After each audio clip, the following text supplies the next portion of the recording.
This is Wayne Everly, pastor at the Dunn's Corners Church. This is our sermon for Sunday, July 26th. Again, it's one of the parables Jesus tells in Matthew 13. He says the kingdom of heaven is like treasure that's hidden in a field. When a man found it, he hid it again, and then in his joy went and sold all that he had and bought that field. Again, the kingdom of heaven is like a merchant looking for fine pearls. When he found one of great value, he went away and sold everything he had and bought that pearl. This is the word of the Lord. Thanks be to God. The parables Jesus told are memorable. They're captivating, they're challenging, they're interesting. The parables relate to the modern world in which Jesus lived, first century Palestine, but remarkably, they translate in ways that we can understand them 2,000 years later. So I thought I would make up a parable about our little world, Westerly, Rhode Island, and see if we can't take something modern and connect it back to what Jesus taught years ago. The inspiration for this parable comes from the Watch Hill Carousel.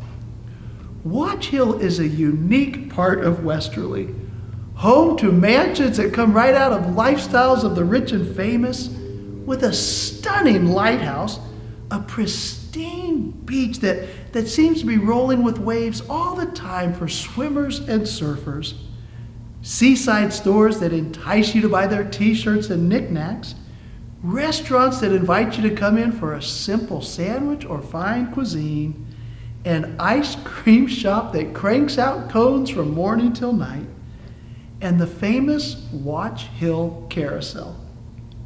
Believed to be made in 1867 by Andrew Christian and the Charles W.F. Dare Company of New York City, legend has it that a traveling carnival brought the carousel to Watch Hill in 1883. For some unknown reason, they abandoned it. They left it there. It is said to be the oldest continuously operating carousel in the United States. This treasure has survived disasters for over 135 years, including 1938's devastating hurricane. A visit to Watch Hill in the summertime is not complete without a walk over to the carousel, where you see the happiest faces of the cutest kids mounted on impressive steeds.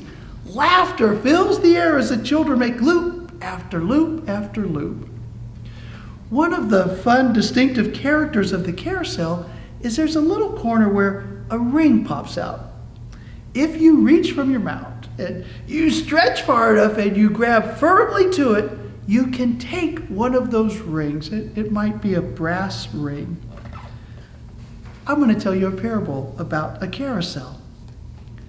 Which of you, riding on a carousel, if you saw the brass ring was within your grasp, would not reach, would not stretch to grab hold of that brass ring, and when you grab it, you would rejoice, for you are happy, and you ride that carousel over and over and over again.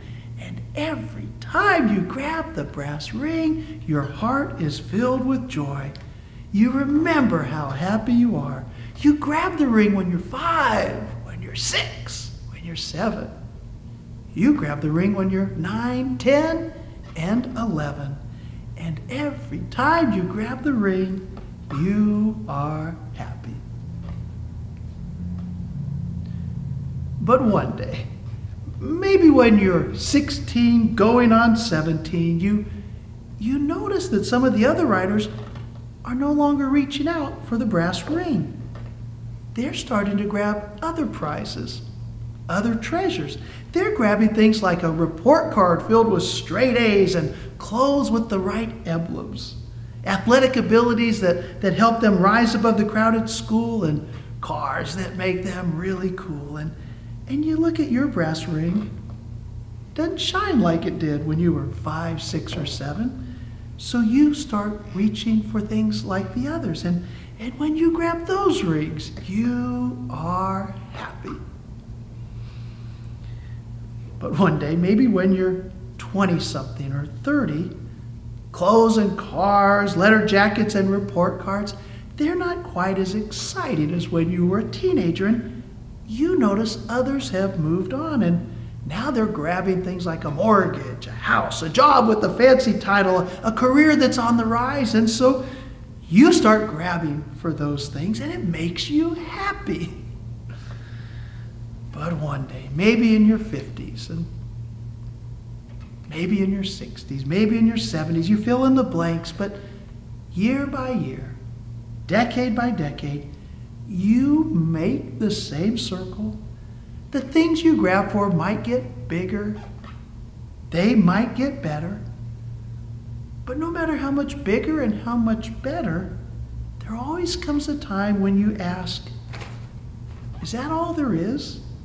And you see somebody grabbing something else, and so you grab that and you're happy for a bit, but is there something more? Is that all there is? And if you go through your teens and your 20s and your 50s and 60s and 70s, there can come a time when you look at everything you've grabbed and it gets scary. I grabbed a whole bunch of things, and they made me happy for a while. But is that all there is? Is there something else to reach for? All I know is this going around in a circle and grabbing whatever catches my eye, but is that all there is? And when you ask that question, you notice the laughter on the carousel isn't as loud as it was when you were a kid. Then just one little brass ring, it brought out squeals of delight, and now even big ticket items, they don't bring that same happiness. They can get boring. Is that all there is? Is the treasure I spent my time grasping after, is that the real treasure life has to offer? Or have I been deceived? And the laughter on your carousel begins to die out. The noise fades away. It's disheartening to ride round and round and round and realize you never gained the happiness you were trying to grab. That kind of silence is deafening. Is there anything else? As you begin to feel trapped on your carousel that's spinning in endless and maybe even pointless circles, you hear a sound you remember from your childhood. You hear the sound of music, the sound of beautiful music. You hear the sound of joy. You hear the sound of happiness, and you realize there's another carousel just a stone's throw away. This carousel, it's also filled with riders going round and round and with the treasures that their carousel has to offer. So you leave your carousel and you go to see what theirs is like. What makes it so full of these wonderful sights and sounds? And the first thing you notice, on this carousel, no one is grabbing. Instead, on this carousel, there's a man. He's filled with kindness and compassion, and he's giving out gifts.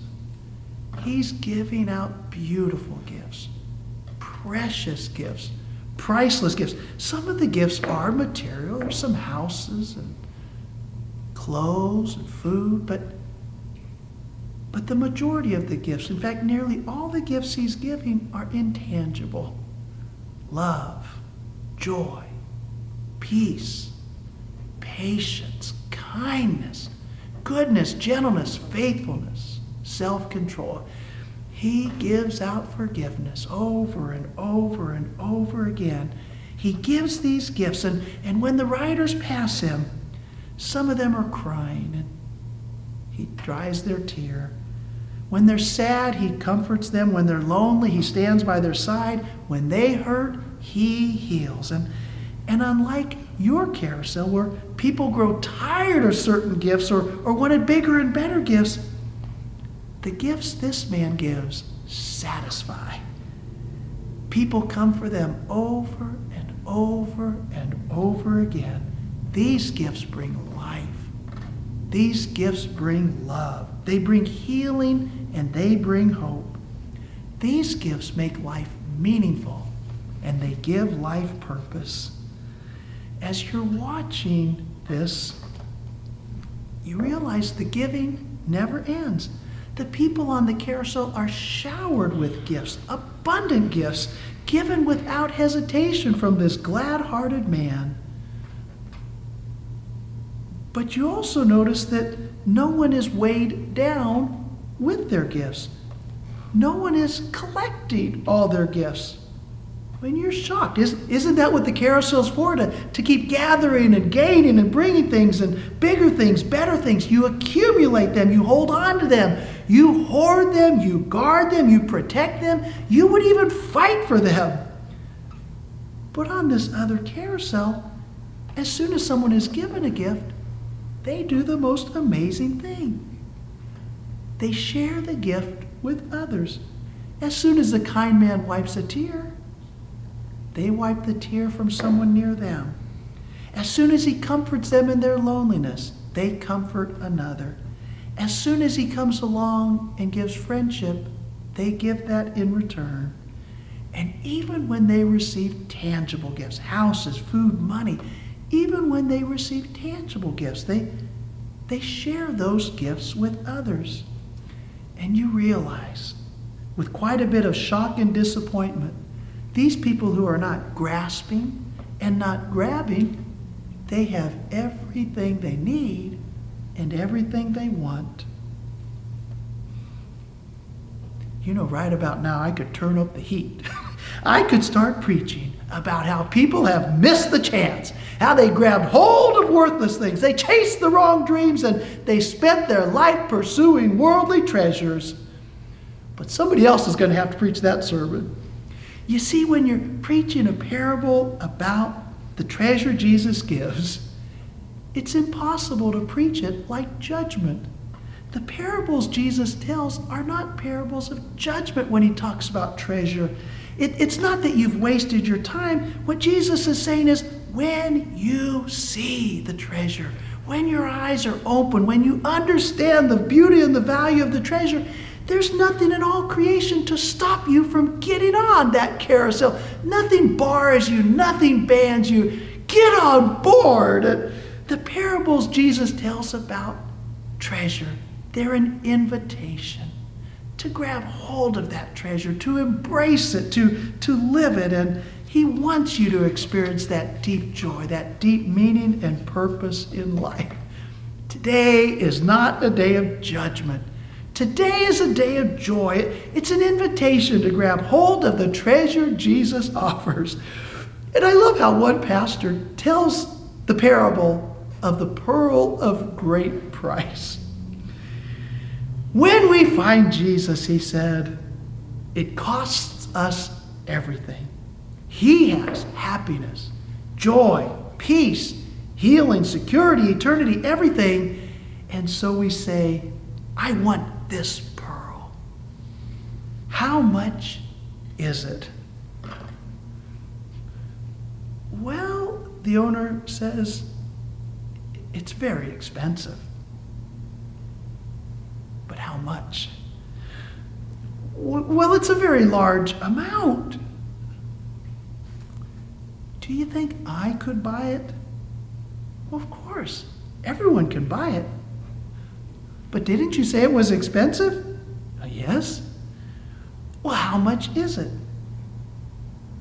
Everything you have, says the seller. We make up our minds. All right, I'll buy it. Okay, well, what do you have? He wants to know.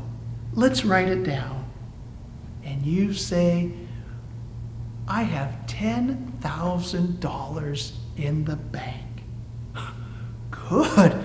$10,000? What else? Well, that's all. That's all I have. Nothing more? Well, I've got a few dollars here in my pocket. How much? We start digging in our pockets. Let's see, 30, 40, 60, 80. $120. That's fine. What else do you have? Well, nothing, that's all. Where do you live? He's still probing. In my house? Well, yes, I have a house. The house too, then. He writes that down. You mean I have to live in my camper? You have a camper? That becomes mine too. Oh no, I have to sleep in my car. You have a car? 2 of them. Good, both become mine, both cars. What else do you have? You have my money, my house, my camper, my cars. What more do you want? Are you alone in the world? No, I have a wife and children. Yes, your wife and children too. What else? I have nothing left. I'm left all alone. And suddenly the seller exclaims, oh, I almost forgot. You, yourself too. Everything becomes mine. Your wife, your children, your house, your money, your cars, and you too. And then he goes on. Now listen. I'm going to allow you to use these things. But don't forget, they're mine, just as you are. And whenever I need them, you must give them up, because now I am the owner. And he says that's how it is when you're under the ownership of Jesus Christ. Friends, when you have Jesus, you have everything. And the only thing he wants is you. You and the life that you have. And he wants you so that you can help him build his kingdom. The kingdom of heaven is like a pearl of great price. And it turns out you don't have to grab for it. You receive it from the one who gives all things generously. Amen.